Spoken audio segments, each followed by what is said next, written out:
You know it, the Lord. You know it, for someday. You know it.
I get the close-up first. Welcome. This is Frontline Manor. I'm your host, Kevin Stewart, Mr. Durant, if you did not know. And today we have in the studio a monthly guest, Mr. Dr. Chris Harvey, Mr. Dr. Super, um, back with us, and we're going to talk about the state of Manor and the things that's going on and the stuff that we have in progress. How you doing, sir? Doing well, doing well. All right. So the first thing I Yeah. want to talk about, we got a lot to talk about tonight. We got to unwrap some stuff. First thing we're going to talk about, something you mentioned last year. Mm-hmm. You talked about if we want some improvements to 290 before the state does anything, Mm-hmm. they're going to have to do a study. Yes, sir. And it sounds like we got a study. Study is underway. Yes. It's $5 million commitment from CTRMA and Central Texas Regional Mobile Authority. And so what they are doing is the feasibility. So they're doing all the work to find out um, what it would take, what it would look like, and environmental studies and so forth, just to kind of say, all right, hey, you all, if you wanted to do a highway, here are all the things you would need to know. This is what it need to be, and so forth. And so once they finish that, the next step is, I think, input from the community, and then a decision in funding. Okay. And so I don't think that there's not anyone ever opposed to the highway. I think there's just, is it going to be this type, or is it going to be that type? Is it going to happen in this decade, or is it going to happen in 2 decades or 3 decades from now? Who's going to pay for it? What is it going to look like, and that thing? So they start with resident input to see if people are, saying, yes, we want a highway, or it doesn't matter to us. And I think that's kind of the where we're at right now as they're wrapping up we're doing the feasibility study. I think in November, we announced that that it's going to happen in the spring. So I'm not sure the actual date off the top of my head, but sometime between now and I think end of May will be that town hall where people will be able to come and voice their opinion. So at the end of May, tentatively, things can change, but true. Yeah, but we know it's coming. It's coming. It's going to be a town hall. Yes. And this is our opportunity as citizens of Manor to go down there and tell the state what we want. Yes. Everybody, I think everybody's in consensus that we want some changes made to 290. So if you want those changes, I would behoove you to be at that town hall. As you said in the past, attendance was very small. In the past, yep. And it gave the appearance that we didn't really want things to improve or change on 290. Well, I think there's historically, right, because there's the talk about the meetings that happened in the past, right? And so what we know from getting with all of our information sources is that there was a meeting. A lot of the people that were present lived in the ETJ and not in actual city limits. Okay. There was a presence of people that were from a political action committee, and their role was against tolls, and that collaborative of people, however many it was, stood ground against a toll road. Right. And as a result, the toll road ended at Palmer and 130. So here's the question that people are going to ask, or here's the concern that people are going to have. Most people are going to say that they want a free highway. Right. Okay, free highway means to the state of Texas that the state of Texas is going to take the revenue that they're receiving from all sorts, and they're going to say, Highway 290 is now going to be a highway, and we're going to pay for this thing, and we're going to go through our process, our 10+ year process to do it. And that's awesome. The challenge is the state of Texas has a transportation plan. I think the latest was 2045 plan. Now it's they're adding another 5 years, so it's going to be the 2050 plan. And the projects in this plan are the ones that they're prioritizing and working to do. Oh. Yes. Okay. So in in that plan, right. you will not see 290. And so what that means is the project would have to get on the 2050 plan, which means it's not a priority. And if they're going to fund it, it could be far out unless committees and senators and folks get together and say we need to expedite this highway and do it quicker. So let me make So sure. so basically you can ask for a highway, Mm-hmm. and they can say yes, and then they can say, do you want the traditional, like 35, or do you want a toll? If you say the traditional, it is possible that may be 10 to 20 years out, if not more. Okay. Before they start anything. And if we want the toll, it's a possibility of getting it sooner. A lot sooner. Wow. How would a toll look going through Manor? Well, what happened is for either one of them, they look at the schematics and they would say, okay, here's how we need to build it. Here's the easement that we need to acquire so that we can build a highway. And the easement, for you all that don't know, that's just the sides of the roads that we need to purchase to extend the highway all the way out. And so those things would then take place, and we would get the easement, and then they would have to come up with the height and those different things, and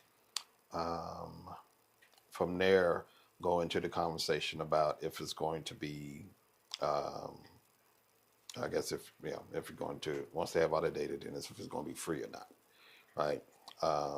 If it's free, I already explained that part, but if it's not free, then the people that are using it are going to have to pay.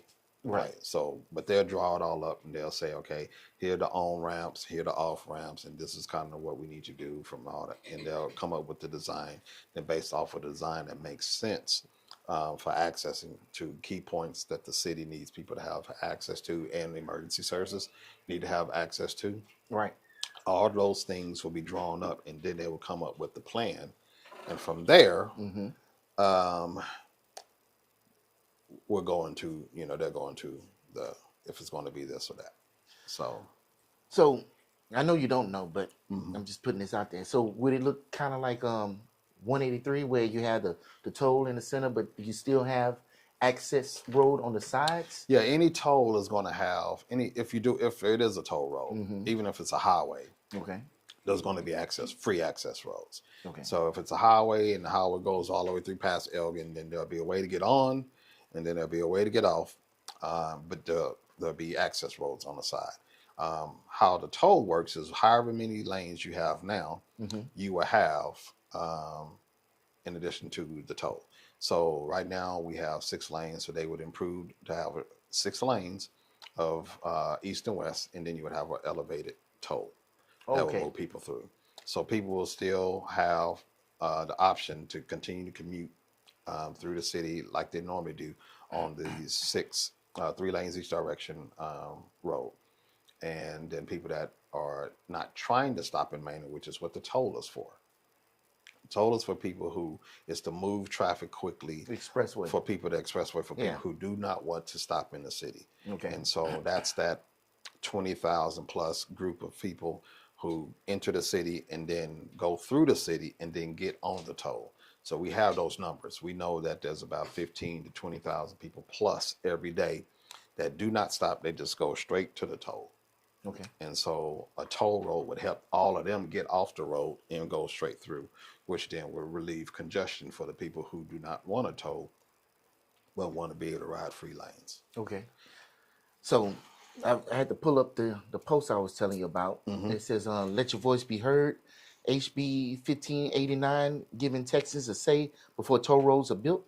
Can you talk about that? Because I really couldn't find a whole lot more information about it. Well, and that's just it, is when you do the feasibility study, and because of the funding source, then there has to be conversations with the public about that. And because the city, our task from the community is to do something about 290. Mm-hmm. And so we have been going to both entities trying to find a solution. And so we've gone to TxDOT and said, hey, TxDOT, can you get us a highway? And we've gone to the toll. Hey, toll, I know that you all tried to do this in the past. What do we need to do to get you to bring this project back? So we're going to both sides and we're asking both sides to come with a solution. Okay. And then what we've learned is one solution, one option can come a lot quicker than the other one. Okay. Unless, like I said, there's a lot of influence. And so I don't want people to think that we talk to the toll and that can happen quick and so we stop working. No. I was in the Capitol the last 2 months, advocating to all sorts of senators, representatives, even to our U.S. congressperson, saying, hey, we need a time and attention on the 290 corridor, the economic opportunity, viability that we can have if they invest on the highway. We talked about access for emergency vehicles to come in and out quickly. Mm-hmm. We talked about employment opportunities that can come if there's a commitment towards a highway here. So we've had those conversations and we're still working to try to get both. I would love to have a highway in general. Mm-hmm. If the highway in general can be free and not be tolled, awesome. I also know that getting a toll is not a bad thing because we still have the 6 lanes on both Right. sides. And so if we don't go with the toll route, I'm not sure if TxDOT will preserve all of those lanes. They may go with their option and that could leave less lanes on the side. I'm not sure because we've never gotten that far in the conversation because it takes a little bit more information for them to make those decisions. So both parties have been very positive and supportive in these ongoing conversations that we've been having with them for the last several years. So we're not talking to anyone that's opposed. Mm-hmm. Anymore. Now it's just talking about, okay, this process requires this process requires that. This process can happen quicker than this process unless people step in. And So with a toll road, so we already have 290 in Austin, we have 130. mm-hmm. How long does a toll road stay a toll road? Does it stay a toll road forever? Does it eventually pay for itself by the tolls and then it becomes a paid highway and it's free? Great question. I know some roads that have been tolled that have become free in Texas. I can't name it off the top of my head, but I think there's one in Dallas area that has done that. Makes sense to me that you toll it until it's free. But it's dependent on, in my mind also, if I am the business or entity that comes together, that comes forth and says, well, we'll take on this project and we build it, then I might want to continue the revenue because it's an investment.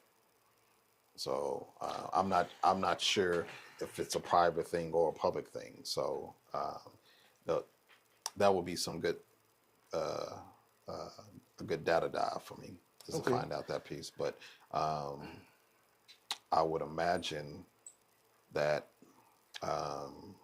if there is that mechanism in place for this down releases the total need, then that'll probably be something that they might share at some of those forums if asked, like how long will it be a toll and can the toll come out? That'd be a good question to ask at the forum. Okay. At the town hall. And I'm asking you, like you know, but you know a lot, so I'm gonna ask you anyway. Yeah. Who maintains the tollway? Is it the entity that The entity we pay the tolls to? So it's not state taxes that help maintain it. I think it's and now you probably get into the space to where I'm speculating. Okay. And so I think there's some kind of work that happens, contractual work that happens between the toll authority and TxDOT. Okay. That make sure there's some maintenance of those roads and expansions as necessary and stuff like that. So I'll give an example. SH 130, right, when they were built, they had to they built lanes and they had to do some work on that.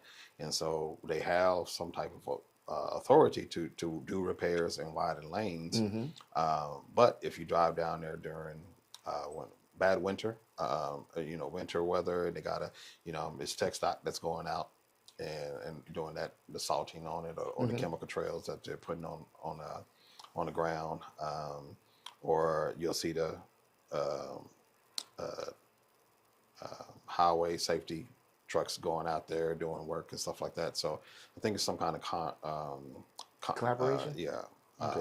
interlocal agreement or something that MOU they have together in that space. So that will be new info for me Okay. because right now we don't have a toll. I know, right. And I'm just curious So, how that would work going mhm, through Manor. yeah, Because I hmm think a concern is, okay, we have a toll now. hmm Are we paying for this thing forever?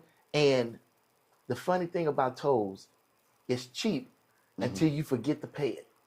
yeah, And then them fines rack up so much to the point to where it feel like the highway would have been paid off a long time ago with all of the high fines. yeah. I think that's what a lot of people concerns are, but hmm um, Well, I think that it goes back to the conversation we had a month ago when we were talking about housing, right. and there's a how much education do I have about you know the full expenses of a home, Okay. right? I think it's the same thing in this situation. When I'm playing, do I actually know how to plan transportation routes and transportation costs um, as it relates to my job, my personal budget, and those kinds of things, Mm-hmm. and setting aside a budget, getting the toll tag if that's what you're going to use, so that you can minimize your costs and just kind of planning for that. Right. I think what happens is I woke up late, Gonna have to take the toll. traffic was a little bit longer. Man, I need to jump on this toll, and the bill doesn't come tomorrow. So, you forget about it. Yes. And then if you didn't, if you're not checking your mail, because believe it or not, a lot of people do not check their mail on a I'll regular do it basis. once a week. Yeah. And so it can pile up that way. So I would say um, that's a premise. If you're going to use it, have a plan, Yeah. if possible. But I would, even before then, I would remind folks that in this particular case, we're using the toll to deal with the root cause issue of traffic. And we're not saying the toll is for Manor residents, Okay. because Manor Right. residents is not the problem with the traffic. There's not enough residents in Manor to create the traffic issue. Mm-hmm. Manor has 25,000 residents. There's 60,000 people on the road, give or take, depending on the day and so forth throughout the day. Mm-hmm. So that's not all Manor people. Right. Right. So the toll is for the people that don't live here that are trying to pass through And just want to get home. and Period. just want to get home. And Yeah. they will pay the toll. Okay. They are paying to pass through. And I think that's what we have to understand. If I don't want to get on the toll, I don't have to get on the toll. But our traffic issue is all the people that are driving through Manor. So Right. one solution is to give them a way to get to where they're going without stopping in Manor. And that's kind of, hey, all y'all want to not be in Manor for 15 minutes? Mm-hmm. They'll say yes. All right, well, jump on this toll. And like I said, I think they want the toll because as soon as they get through Manor, they're getting on the toll.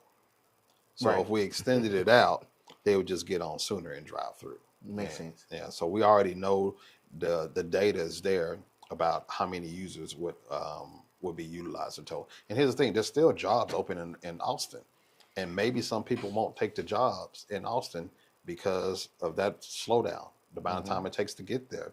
Having a toll might put more people on it, which means it gets paid off a lot quicker, if that's such a Hopefully, thing. yeah. But either way, you pay to use it. Okay. And that's what you're doing with a toll. If you use it, you pay. If you don't use it, then it's a solution for all the people that are already trying to go through. So now I'm about to throw a wrench in the works. Mm-hmm.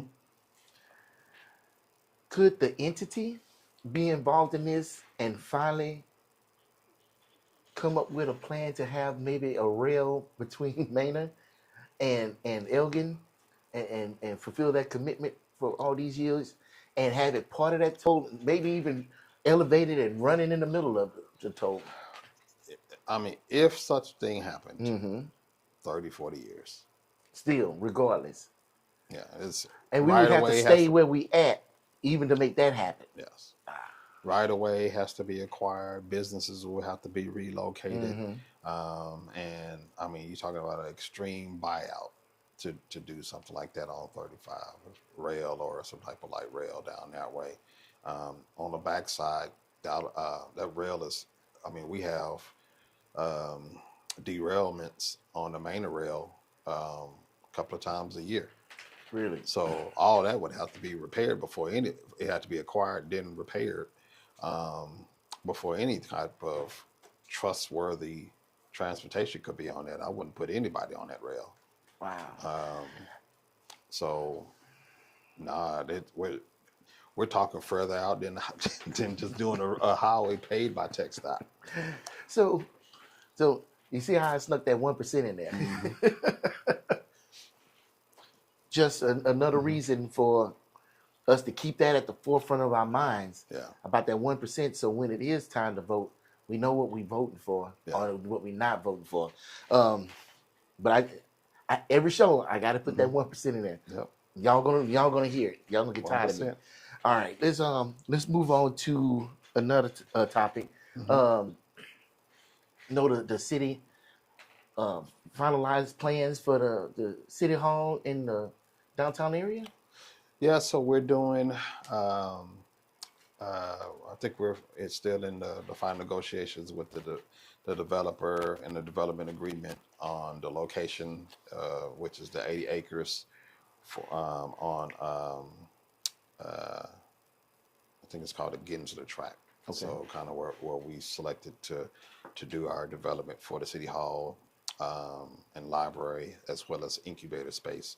And again, like we talked about, the incubator space will be where we can insulate businesses from high market rates Mm-hmm. and allow them to kind of get their startup for maybe 2018 prices or something close to it. But I mean, the idea is that they do their business plan and we say, hey, we're going to give you this rate instead of this market value, Mm-hmm. so that you can get your feet under you for a couple of years and then be able to find some success, then be able to jump to your own land, own space, or to your own lease outside of space, and then we kind of rinse, and Do it again. do it again. Yeah. And also, I saw that the city approved rent assistance Yeah. for small business for 6 months. Mm-hmm. With opportunity to come back for another 6 months. Wow, that's Mm-hmm. good. Because that was something that, like the incubator program you was talking about, Mm-hmm. and I just wanted to point out that was one of the beneficiaries of that program, Mm-hmm. and also, the police department is getting some new laptops and 2 motorcycles Yeah. and some cars. Yeah. I mean, talk about that. Mm-hmm. You see the police cars and everything, but we didn't have a big enough fleet to manage the city limits. Some are old Okay. and have to be replaced. There's maintenance.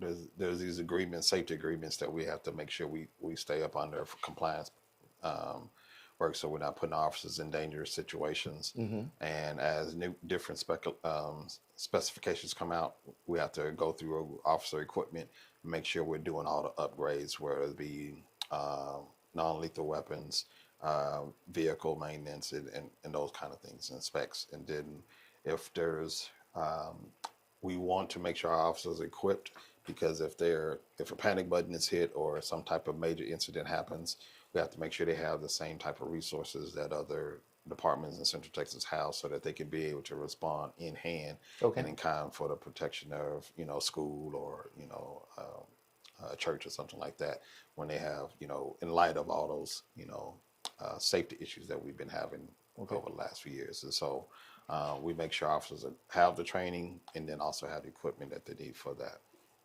The motorcycles was a pivot from the cars that we had for traffic enforcement, and so it was just kind of replacing one with the other, so that they could be able to maneuver more and do what they need to do to get through traffic, Right. for traffic enforcement. So if you're in traffic and you have a car, then it's if the person knows how to get out, it's hard for you to maneuver through to do an enforcement stop. So motorcycle allows for some more flexibility, Yeah. so that you can be able to get where you need to go. Okay. That sounds good. Staying with the police department, it was mentioned at the council meeting that during the shred this weekend, Yes. that they were doing donations for dog food for the police Yes. department. Yeah. So, is it like a temporary thing where they are No, helping with the animals? throughout the year, there's always donations and collections that the police are working with for the community, different needs. In this particular case, this was this is on the animal control, and so these donations were going to some of the shelters that the city works with that takes some of the animals, and so this is that these things are very costly when you're taking animals off the street and place them in a shelter and nobody's adopting. Right. And it's a no-kill shelter, then you have to take care of them.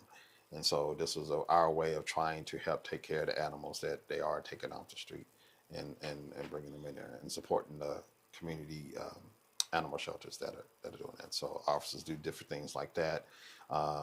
They also collect different items. And shout out to Alpha Kappa Alpha Sorority Incorporated, the Austin chapter. And what they've done, they're aware that victim services for the police department, when there's heinous crimes that happen and the small children are around or involved, they try to comfort them. And so our victim services is always looking for blankets or stuffed animals. And so I know that either in the upcoming weeks, they're going to be doing a huge donation to our police department to have some comforting tools that they've raised the capital for and donated to the Manor Police Department. So they're constantly asking and creating opportunities for people to give to help in those causes. Okay. Yeah, we need more of that. Next question. Well, I'm coming off with all this off the top of my head. This just from the research I've been doing. Talks about the animals. Oh, okay. So, well, first, before I even get to that, that's a lot more meat. We still working around the plate. Last month, I saw a post about a stray bullet going through someone's window in Manor. One of the comments was focused towards you and asking what you was going to do about it. Now, when I read the post, I was trying to figure out what was it that you could do about it. The people that were affected, they reached out to the police. Police really couldn't do much about it because they had no idea where the bullet came from. But just, what's your thoughts on stuff? My producer said it's almost like the Powerpuff Girls. And every time there was a problem, the cat stuck in the tree, they called the mayor, and the mayor called the Powerpuff Girls. There's a lot of stuff is thrown on your plate. How do you handle just a lot of these issues like that? This particular one, I didn't actually read and see, and I think some people sometimes tag me on Facebook, and we're just really busy right now. Not that we're not trying to communicate, but my goal is for you all, if you're trying to get a hold of me, go to my Facebook page and send me a message that way, and I'll do my best to respond to you. But we're pretty busy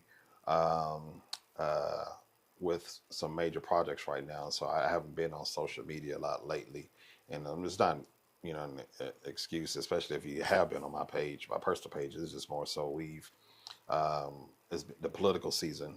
We've been spending a lot of time at the Capitol in the evenings and having conversations with constituents outside, especially outside of my full-time job, to try to get solutions for a lot of different problems. And so one of them, I can't tell you yet, but a project. Every time you do that, man, it's big.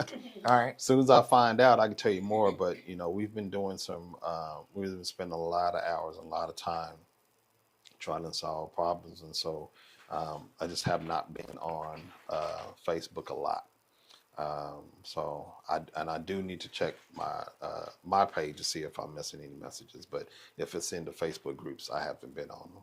Okay. So that being said, um, you know, I try to just refer um, if it comes to the email, I refer it to our safety committee or our public safety committee or emergency management if it refers there, or if it's something that seems to have some meat to it, then I'll send it directly to our police chief Mm-hmm. and go from there because those are staff issues, and they have protocols in place for investigations, and so it's not the mayor's job to um, learn about a bullet Right. and then go out there and check it out and investigate it. That's police team detective's job. So if I am aware about it, I'll pass it forward to make sure that it's getting to the appropriate agencies, and then they'll deem professionally from their expertise what needs to happen, and then we'll support that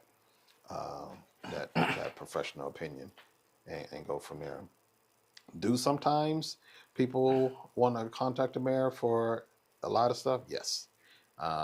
Sometimes it's um, on point to tag me in and be like, hey. And sometimes it's more so um, not not necessary. Right. Not necessary. And, it's always funny when I talk with other mayors about the calls and contacts they get, and what I see is the larger the city, Mm-hmm. the less likely some of those different kinds of communication take place. I think just because we're small, people believe that they should have certain levels of access or should be able to do this and do that. And I don't necessarily disagree about access and so forth. And I think as we grow, some of those things would just kind of naturally fall off. But I would prefer that we have some time to where we can educate ourselves as a community so that we can send our concerns the right way. Mm-hmm. I said on a couple of shows ago that we have an app, Right. and concerns with safety, water, transportation, all that kind of stuff, those are they can download the Manor app and send their complaint somewhere, and it'll get logged and tracked so that someone can respond to it. Complaining on Facebook doesn't do anything but just generate a lot Echo of chamber. echo Yeah. chamber, and people will defend the city, or people will say, yeah, that's right, they didn't do this for me either. And I'm big about trying to get solutions to problems. Mm-hmm. And so I would continue just to encourage you all use the Manor app, download it at the Apple Store or your Android Play. store, Google Play, and download it and use that app to communicate. You can send complaints, but there's also a way to send suggestions and compliments. So if you had a great run-in with some city staff or the police or someone, then please send a compliment. So, with that app, if you did put in a complaint, Mm-hmm. And it starts going through the channels to get Mm-hmm. rectified, do you get feedback of the progress of that complaint, or you just have to just look for the results? How does that work? Me personally? Well, if a person used that app, Mm-hmm. will they get updates on that complaint? Like, how would they know the problem has been rectified? That's a great question. I think if it's, I don't know if the current subscription we have to the resource, how much information it shares back Okay. in regards to notification of this complete. I think what I do know is if when someone sends a complaint and it's a legitimate complaint, like I think someone once went in there and had a concern about water leakage or something. And so it made it to the appropriate department.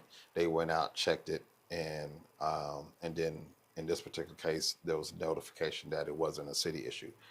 In another situation, there was a city issue, and they made contact with the resident and dealt with it. So my hope is that happens with every single dealing, but I have never received a complaint that they've used that service and that it did and they didn't get and the actual issue wasn't resolved. Okay.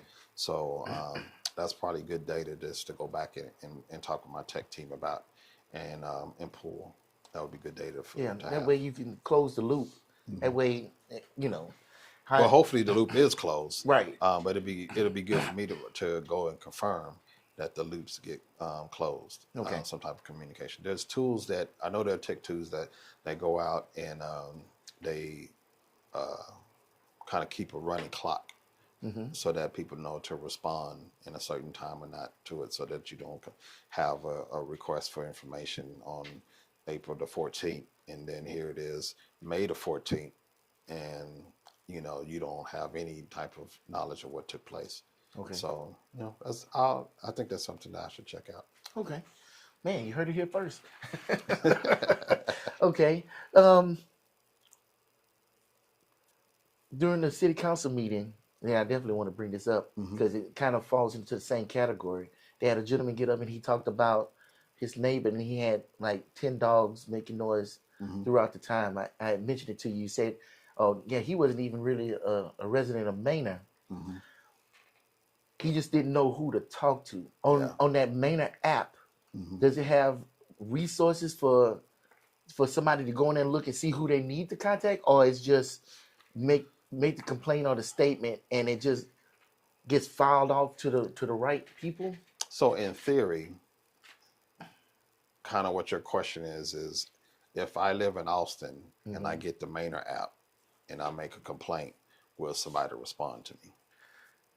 And the answer to that question is probably not. But I think what I'm more asking is there some kind of references that, oh, I need to find out who can, like, I'm right on the outskirts of Manor. And I think you talked about the mud districts on a previous episode, and they don't really have representation. Yeah. And they need to figure out who they need to talk to. If they go to the app, will it have information on who they need to talk to or see? I don't think it would. Okay. I think probably somewhere on our website it talks about the mud districts and different things like that, but that I wouldn't say that's a primary source. We've talked about building out that type of information, so for people to be able to access it and kind of know, like, this is not us, but it's kind of like I think there's another party we need to bring into the equation, which is the mud district. Okay.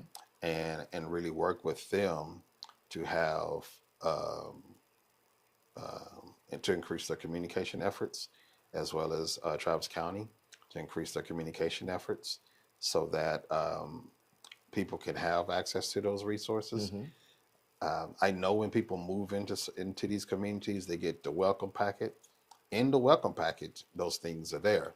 However, most people, when they buy a new home, It's overwhelmed. they're excited, overwhelmed, whichever.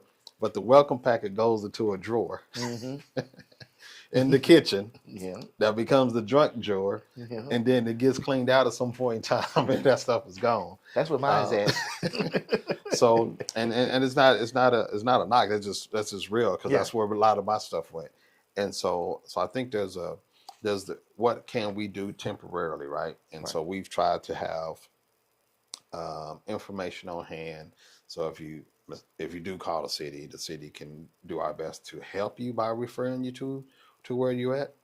But I think that's a Band-Aid.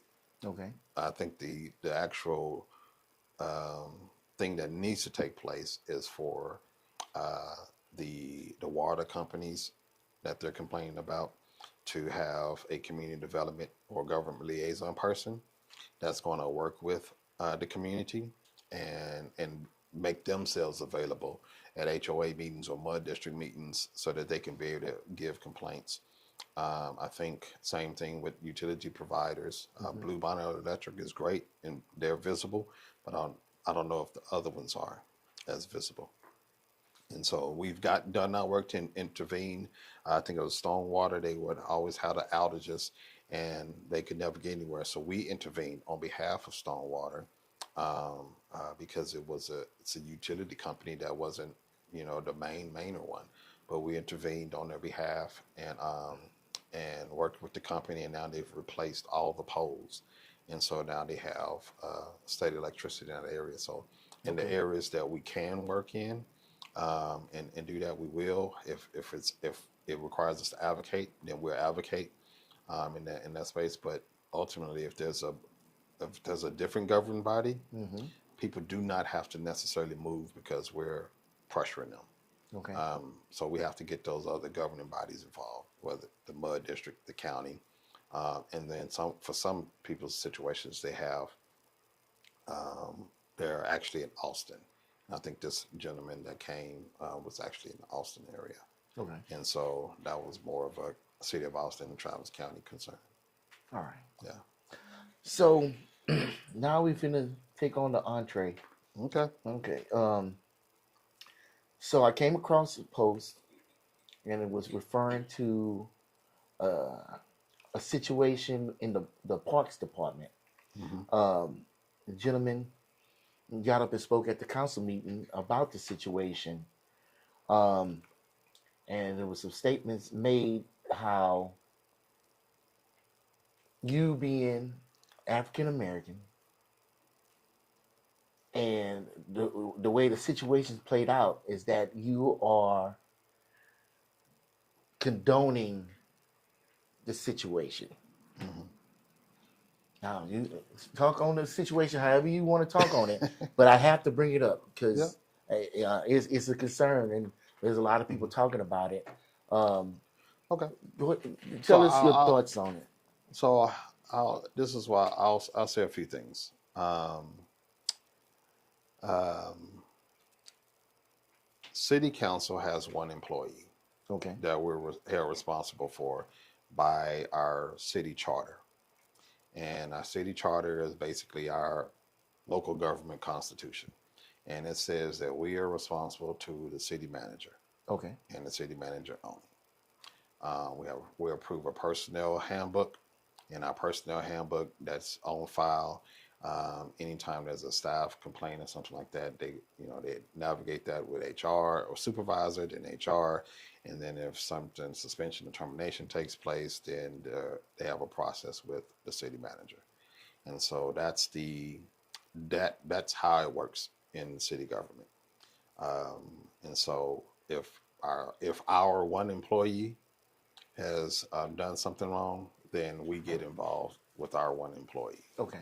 um, and that's typically how does work. That situation works out from there. If you go back to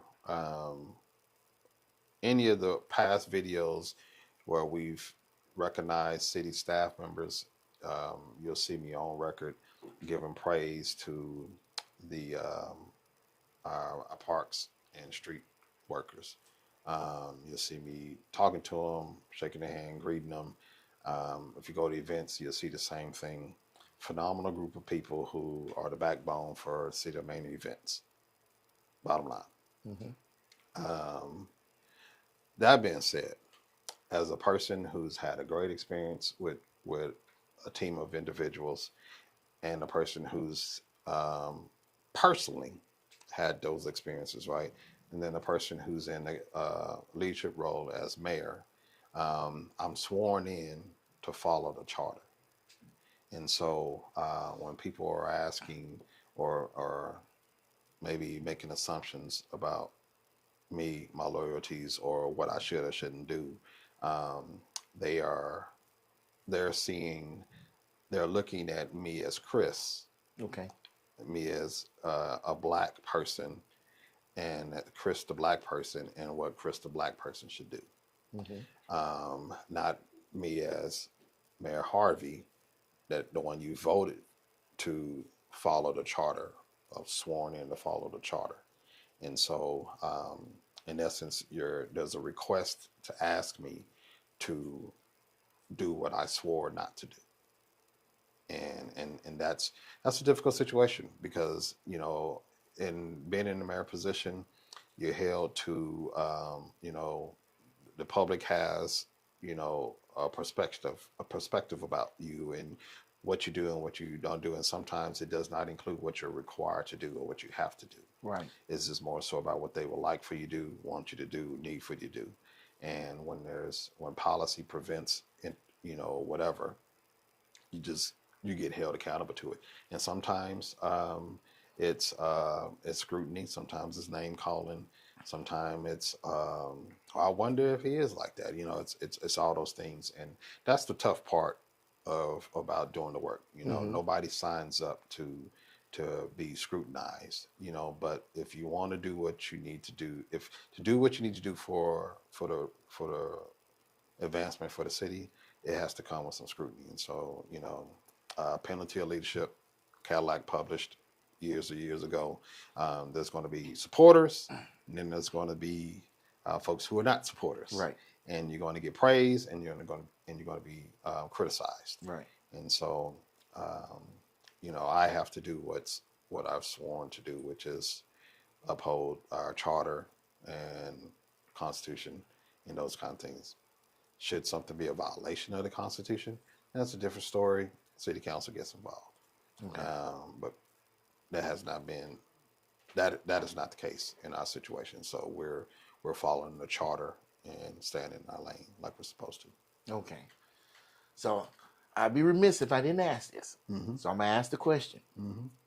So there's no conspiracy or anything to hold someone down or I don't even know how to phrase the question. Mm-hmm. You're not sitting here trying to whitewash all of this stuff and cover up or government conspiracy or anything else. We don't have the time for that kind of stuff. Okay. We're too busy trying to do the work, and I've personally, professionally, been in a situation where I felt like, hey, boss could have did just a little bit different, in my work history, Mm-hmm. and because it felt, a certain way or whatever, and in some cases it was me, and in some cases it was them, but there's a proper recourse and a way that you handle those things, and you exercise those things, and if you exercise those things and the system doesn't work in your favor, well, I shouldn't say work in your favor, but the system is not right, Mm-hmm. then at that point in time, you do escalate the situation. You do go to the powers that be and say, hey, this is what transpired. I went through the process, and this is what took place, and this is wrong. And then someone looks into it for you, and they say, yeah, that's wrong. And if that's the case, then that comes to the council, and we have a conversation and we intervene with that. But that has not happened. Okay. At this point in time, and our job is to not get involved into it. So getting involved by asking and inquiring beyond a certain point is then violating our role of staying out of it, because if a mayor calls a director and says, hey, can you tell me about the situation, Mm-hmm. the director is now under a certain undue duress because the mayor called, and they feel like they're going to have to make a decision based off of that, and that's what their charter is there to protect staff from. That work is supposed to be done the right way and follow the procedures, and then city manager steps in and hears appeals and goes from there. And then if there's something greater than that that's discovered and it requires council's approval because legal says that, then Mm-hmm. council will get involved and we'll do what's right. Okay. Yeah. Put the camera on me for a second. So, this is my opinion, not Dr. Harvey. This is my opinion. That's why I took him off the screen. All right. So, I don't think anybody has a problem with somebody speaking up if they feel like they're being treated bad. But at least try to go through the right channels first. To me, I don't believe that the right channels is Facebook.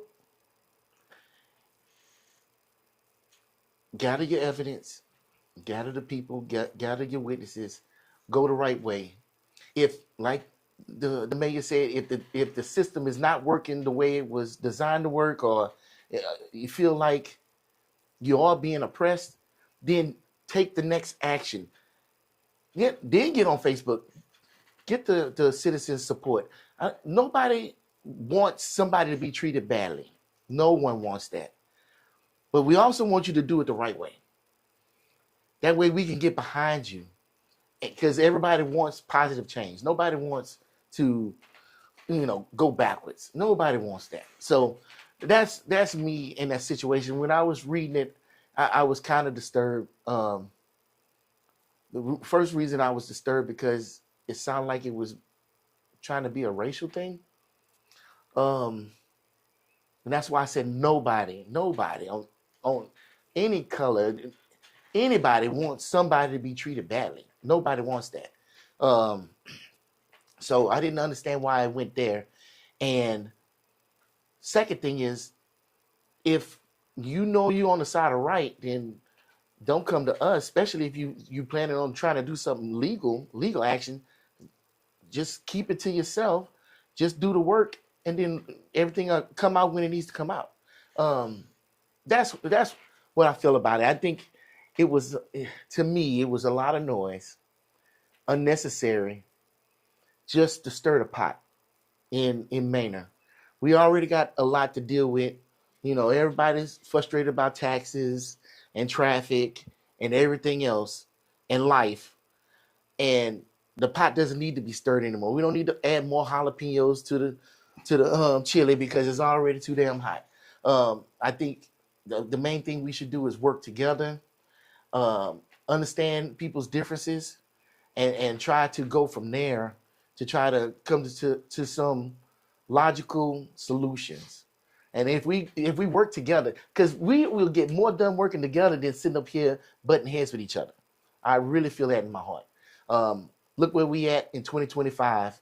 If you go back to 1925, I guarantee is a total difference, and that's people working together.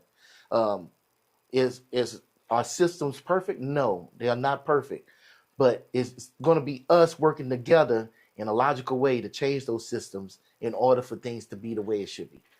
That's my feelings on it. This ain't got nothing to do with Dr. Harvey. This is all me. So if you have a problem with what I just said, direct all that to me. But I wanted to make sure, because I told everybody that I was not going to be biased on this show.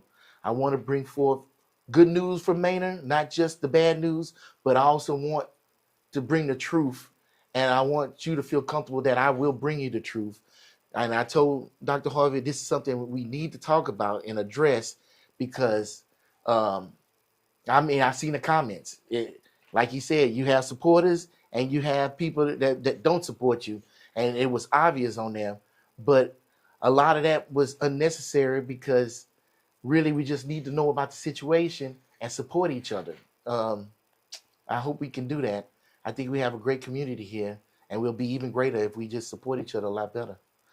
I'm off my soapbox. You can go ahead and put us before now. Okay. Yeah. Now that we took care of that big meatloaf. Let me say there's one last thing on Okay. that. Okay. When we kind of lump a bad experience as the city, Mm-hmm. then then that means all the people that work for the city are bad. Yeah. And that's the part that um, that troubles me, is because there's some really great men and women that work for the city of Manor that give a lot Mm-hmm. and invest a lot into them, and so that the city is bad because of one experience. However it turns out, Right. however it turns out, because again, it's not our role right now to be involved in it.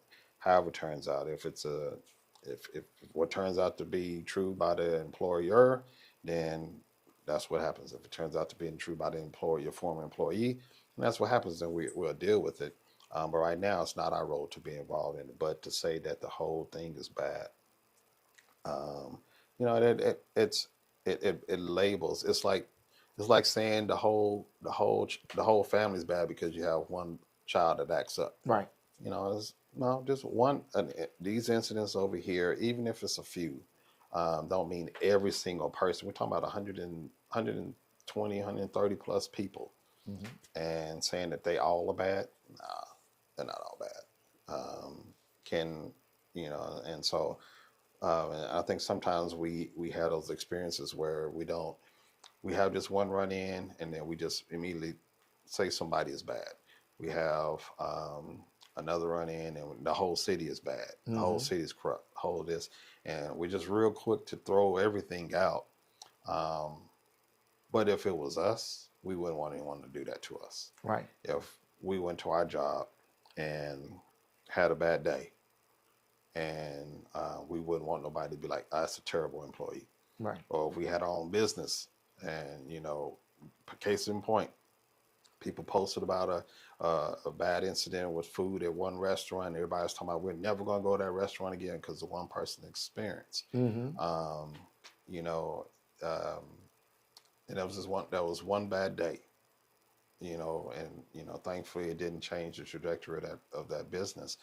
But we just have to start seeing things for what it is. Hey, this is something that's happening. It doesn't mean everybody is bad. It doesn't mean the whole entity is bad. It just mean like maybe the situation was bad.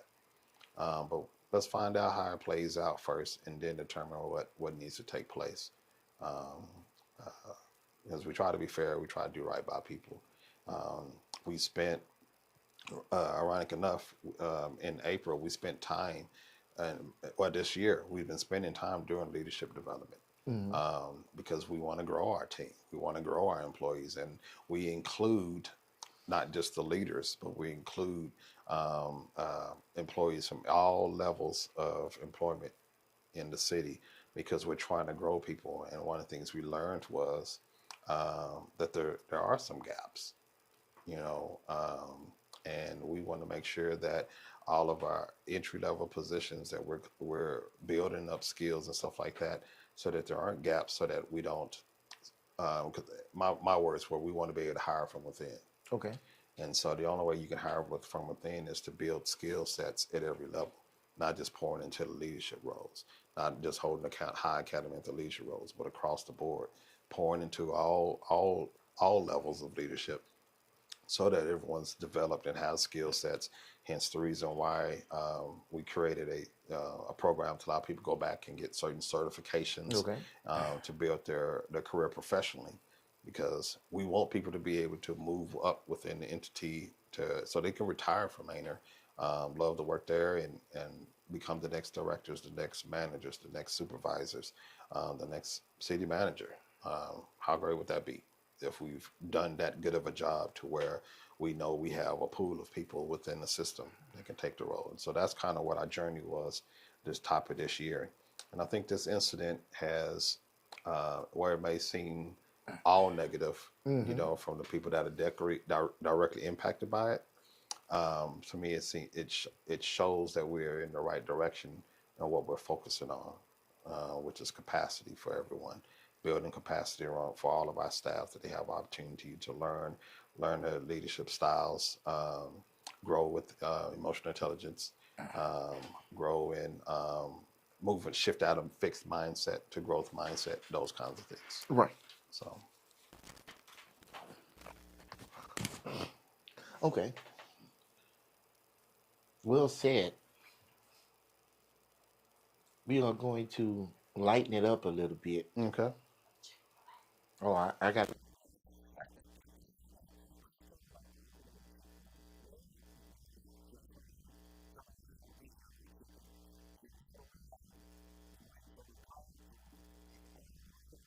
That 1 to 290. Yeah. And they act like that was from Saturn. I'm like, what? Well, What in the world? Well, so you have a number of things happening. Okay. Just like HEB,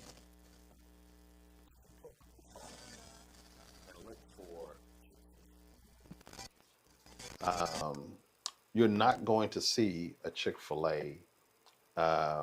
You'll see one at Stonehill, and then you're going to see Miles before 35. And they're not everywhere. Right. And they're not in every demographic, in every community, especially start looking at demographics and looking at where Chick-fil-A's go. So for our Like demographics, Starbucks. it's like Starbucks. Mm-hmm. So when the community with our demographics is able to secure, Chick-fil-A and Starbucks, those are huge things for us, because usually we kind of get the church's chickens, Popeyes, Yeah. I understand. Golden Chicks. And so, Yeah. not knocking them, because Right. I enjoy all three. But so it says one thing about um, the company Chick-fil-A. It says a lot about the operator that Mm-hmm. owns it, who we got a chance to meet, and it's an awesome guy, awesome family, and what they believe about this community. Because there's along with Chick-fil-A's food, they have higher wages that they Mm-hmm. do, but more importantly is what they do and how they invest into the community. Okay. And so they have a real big servant model that we got to be a part of. It's kind of a private ceremony they do when they open Chick-fil-A, and the parade, and they talk about the intent of being a part in building community. Okay. And so those things are important to us. So having Chick-fil-A here means more than just great sandwiches and nuggets, salads, dragon fruit lemonades. What it means is we have another partner that's about the community, and so so I'm excited about that, because as they navigate this transition into our community, once that's done and they're in motion, the next thing they're going to focus on is investing in the community, and that's big for me. And so yeah. So, as you were saying that, I'm thinking back to some of our previous conversations, especially Mm-hmm. last year, and you was talking about a business that was going to be huge in the community Mm-hmm. that you was working with. Is this one of the entities you was talking about? Well, I mean, HEB is one, Yeah. Chick-fil-A is another, and I'm hoping that there's some other partners that are coming in the area, would do the same thing that they've done in some other spaces. And so as I'm able to have those conversations with them, um, I'll be more than happy to share, those kinds of things. But there's some people that have um, huge community components where they invest and give into the community. Okay. And so we're hoping to access that. I mean, HEB has already started giving. Frost Bank opened as well, Right. I saw and that. Frost Bank has already started giving to the community. They invest into, I think, $2,500 into a free clinic that's here. So free clinic is for all ages. They don't ask any questions, no cards. You don't need to show anything. You just go in there and say, I'm sick. They help you on Saturdays. Where's that clinic located? It's off of Old Parsons. I think it's on. They're renting a space from the school district. It's Okay. affordable off of Parsons, across the firecracker station stand on old Highway 20 back there. Okay. Yeah, across the little bridge. It's to the right. A set of portables by I'm the school district. I'm terrible. I still don't know my streets yet, Oh. so I'm still learning. Parsons is that little back road that goes parallel to 290. So if you're on 290, you don't want to go through 290 traffic. You go behind the school. Yeah, you go. Okay. That's Parsons or Old Highway 20. Okay. Yeah. And so you go past the what's that, Lions? The Lions Club? It's before the Lions Club. If you're heading east, it's before the Lions Club. If you're heading west, it's after the Lions Club on the right. Okay. Gotcha. And so they're free. Dr. Karen Smith, she's a doctor with Baylor Scott and White, but she also, her and a few other doctors and nurses run that free clinic. That's good. So they do that. It is. And then the other 2,500 went to the Manor Schoolhouse Foundation. And so they invested into the kids. Okay. So, I mean, that's when we talked about trying to attract like-minded folks, these are the type of businesses that we're thankful to come, because they understand community. They have their own values and beliefs about community, and it's aligned strategically with ours. And so, okay. And everybody sees HB going up quickly, and Home Depot is like days away from opening. And is Chili's open? Chili's is not open yet, but they are training. Okay. So Very that's in the soon. near future. What else? I mean, so much stuff. Discount Tires is right there behind, or you got University Federal Credit Union. Wow. They're about to open up, and no, actually, I think they said they're going to be September. But that's additional credit union, financial resources, free financial planning, life planning. Wow. Another way, excellent rates for cars and auto and home. That's a resource that's coming in. So right there next to autos, not AutoZone. That's no, it's not O'Reilly. O'Reilly is across the street by Taco Bell. The one right here, that's not AutoZone. Yeah, yeah, it is AutoZone. They building something right there by those apartments. St. David's. Oh, That's St. David's ER Center. really? Yeah. So we getting closer to getting the medical that you're looking for in This is town. a footprint. Our last conversation with them, they said they were going to do this Mm-hmm. first, just kind of test out the water for it. So I'm hoping that we can do this and still get something. I don't really want to wait for the test because I think our data shows that we need something out this way. Like I said, there's nothing between Pflugerville and Bastrop that's full service out here where you can be transported and not have to worry about being transported somewhere else. Right. And that's what I want to fix. You should be able to have to go. We should have a space in this region where that's a one stop, where you don't have to be star flighted somewhere else or taxi cab EMS to get to another place. Okay. Yeah. Okay. Um, I know they breaking ground over here by my house, um, right there in front of Legos Elementary. There's That's a shopping center. center. You know, wow. I mean, things are going up quickly. And from the first time I talked to you, and you say, "Man, we got big stuff happening," to now, that's what hasn't even been 12 months. That No. is crazy. Yeah, no, and this is the thing. When these things up and running, and we're navigating past any 380 agreements that we did to incentivize people from coming quickly, um, what happened is those property taxes and those values are kicking in, and those, of course, the retail and and the stores and the shops bring more value to the city and carry a extra weight, and the density we're trying to put in these areas allow for more property taxes in that area, so that we can start chiseling down on the overall property tax rate. Now, I'm glad you brought that up. How does that look? I mean, from where we are now in our property tax and with all these businesses coming in, how does that is it the tax rate changes? Because I know the Well, appraisal doesn't change. no, the appraisal is what changes, Oh, okay. and that's by the county. The county can come in and do an assessment and say, "Hey, your house last year was $120,000. We think it's worth $300,000 now." Okay. And it's up to the people to protest that. Well, I understand those that. values. But with the business coming in to help subsidize property taxes, how does that look for the citizens? So it's a balancing act, Okay. because let's say the county says your values are way too high, and everyone protests them, or the state gives all these tax cuts, then we have to find a balancing act of still trying to get enough money from the property tax to cover the present and the future. Right. Well, present, future, and past debts. And so that's kind of what we're doing right now. Legislation, because not a lot of people actually go to the Capitol to lobby for cities, and so a lot of legislation right now in the state capitol is harming cities, is taking away financial tools from the city, which basically is causing cities to lean heavily on property taxes. Okay.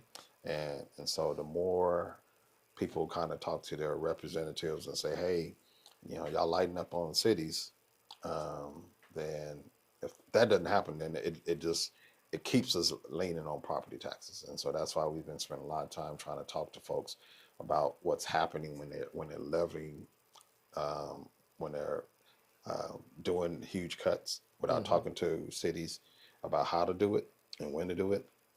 Also, when they are limiting or trying to put caps on city expenditures and stuff like that. And so those kinds of situations can cause for us to have to, you know, have a higher tax rate when you're in a city like us that's growing fast, that's trying to meet the needs of the people, um, cover the existing debt, and plan the future. And so that's a tough situation because a lot of the rules and that they're trying to pass, a lot of the issues they have are with larger cities at the legislature, Mm-hmm. and they're unintentionally hurting the smaller cities. And I think a lot of it is just political. Cities get into Some cities have gotten into declaring a political side, and so that makes them part of the whole state and federal battle. Okay. And so if your city becomes a part of that battle, then you get targeted with legislation. And I think that's kind of what's happening to us is we're just kind of we're um, unintended victims of the battles they're having with the metroplexes. Okay. And so, um, so we're trying to advocate and say, hey, you know, leave us alone. We're the ones that take care of the people. You tie our hands on how we can, um, be financial savvy and do the things we need to do for the community. Then it doesn't pan out for anyone. And that's what's happening. East, West, North, and South Texas. Smaller cities are speaking up and calling and talking to reps and saying, "Hey, I don't know what y'all got going on, but back up off the city so that we can be able to do what we need to do." But that's what we're facing right now. So, do you have an example that you can share with us? I would say not that I can speak Okay. correctly on without having notes. But there are some. We have in the policy summit that I went to. We get a binder of all the bills, and maybe I can bring that next time. Okay. But it just kind of rolls through who's writing the bills and what the intent behind the bills are. And so then we take that playbook and we try to go and help educate them and say, hey, what's your purpose and intent? And they share, and then we say, well, did you know that if you do this, it causes this? I'll give you an example. Years ago, when they passed I don't even know the bill number, but it was a bill that allowed the cities to expand the ETJ, and we talked about this one before, where they had no idea that taking that land from cities would create these gaps of areas that will basically not be tended to. So when you talk about the gentleman that came to council about his dogs, well, that area would be historically it's the main area, Right. but because it's now because of the law change, it becomes part of just the ETJ, and it becomes part of Austin's ETJ now, and Austin doesn't have to provide services there. Really? Yeah, because it's not, they haven't annexed it. And So it's set up for them to annex, yeah, but they haven't done it. So now these people like basically in limbo. yeah, and probably who could provide services to them quicker is probably Manor, because it was our ETJ, and we have been building and growing to at some point annex those areas. Mm-hmm. And so now those folks are kind of just in limbo, Okay. and that's unintended consequence. Someone wrote a bill that was trying to help metroplexes not be landlocked. Okay. And the unintended consequence was they put all these folks that were living in the outskirts in limbo. And so people say, well, I don't want to live in the city anyway, blah, blah, blah. And that's fine. Sometimes it's because of building codes, sometimes it's because of lower taxes and stuff. But what they don't think about is crime or emergency services and those kinds of things. How long it's going to take for someone to come to your rescue. Right, because they have to depend on Travis County to come. Exactly. Okay. And that's why in our area now, the highest crime is in county areas. Oh, okay. Highest crime and slowest response times for emergency calls. And this is kind of trade-off in these kind of situations, because the county is huge. Mm-hmm. And I don't think they were ever intended to cover largely populated areas. Their job is to mostly work with those unincorporated areas to provide services there. But now when you create a huge gap mile or two range between two cities that Right. nobody is responsible for but the county. Plus, the county has all that other area that is, unincorporated. So that's a huge area, huge responsibility, and it's just fiscally impossible for them to provide adequate services. So at some point in time, they either Austin annexes or Manor needs to annex. Yeah, that's interesting. I used to stay in an area like that. I was right between Round Rock, Austin, and Pflugerville, Mm-hmm. and my address said Austin, but nobody recognized that I Mm-hmm. stayed in Austin, Mm-hmm. and that's interesting. I never knew why. Yeah. I didn't know where to find information about it, so that's Mm-hmm. very interesting to know about that. Um, Anything that you want to talk about because you didn't hit everything I had. Yeah, I'm gonna tell you, so it was very Mm-hmm. hard to get ready for you because I got to come with a lot of information because as soon as I put it out there, boy, you just knock it out. So, is there anything that you want to put out there that you want the people to know about? Um, let's see. We didn't have all of the success that we wanted to have at the Capitol, but we did have some success. Okay. And so our hope is that we'll get some favorable emails and calls this week or next week that we'll be able to do some work on, and then at some point in time bring to the public, maybe some happy news. Okay. It's something you can't talk about. It's something that's in the works. Yeah. Okay. So I think that's one piece. It was good. I don't know, did I talk about meeting Governor Abbott? Yes, you Yeah. did.